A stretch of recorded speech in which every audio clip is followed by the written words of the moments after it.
બધા ગોળો કેમ કરે છે? ગૌરી વ્રત ક્યારે આવે છે? અષાઢ સુદ 13 થી શરૂ થાય. ગૌરી વ્રત કેટલા દિવસ હોય છે? 5 દિવસ. 5 દિવસ શું કરવાનું? ગોળોની આરતી ઉતારવાની અને ગોળોની પૂજા કરવાની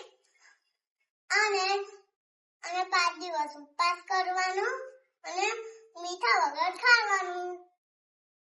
મમ્મી, કેમ મીઠા વગર ખાવાનું અને 5 દિવસ ઉપવાસ કરવાનું? એકવાર જંગલમાં શિવલિંગની પૂજા કરવા કોણ ગયું હતું? બ્રાહ્મણ.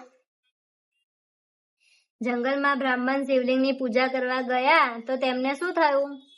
સાપ ને બચકું ભરી. સાપ કરડી ગયો. તો તે શું થઈ ગયા? બેહોશ થઈ ગયા. તો બ્રાહ્મણની પત્નીએ શું કર્યું? શિવલિંગની પૂજા કરી અને 5 દિવસ ઉપવાસ કર્યો અને મીઠા વગર જમ્યું. તેમની ભક્તિ અને આસ્થા જોઈને મહાદેવ શું થઈ ગયા?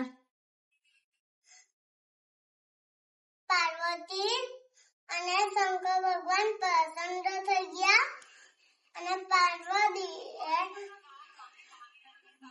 તેની તપસ્યા જોઈને શિવ અને પાર્વતી પ્રસન્ન થયા અને તેના પતિને ભાનમાં લાવ્યા.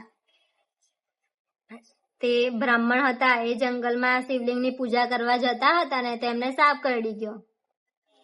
તો તેમને એમની પત્નીએ શંકર ભગવાનને પ્રાર્થના કરી અને ઉપવાસ કર્યો અને મીઠા વગરનું જમતા હતા.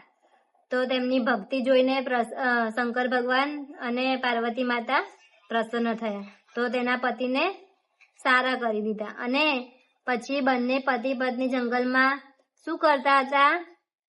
શિવલિંગની પૂજા કરતા હતા. એટલે કે છે ને કે તું એ પૂછ્યું મને કે ગૌરી વ્રત શા માટે કરવાનું? તો પતિ માટે કરવાનું. બ્રાહ્મણની પત્નીએ કર્યું ને, એના પતિને સાપ કરડી ગયો તો એટલે પતિ માટે આ વ્રત કરે છે.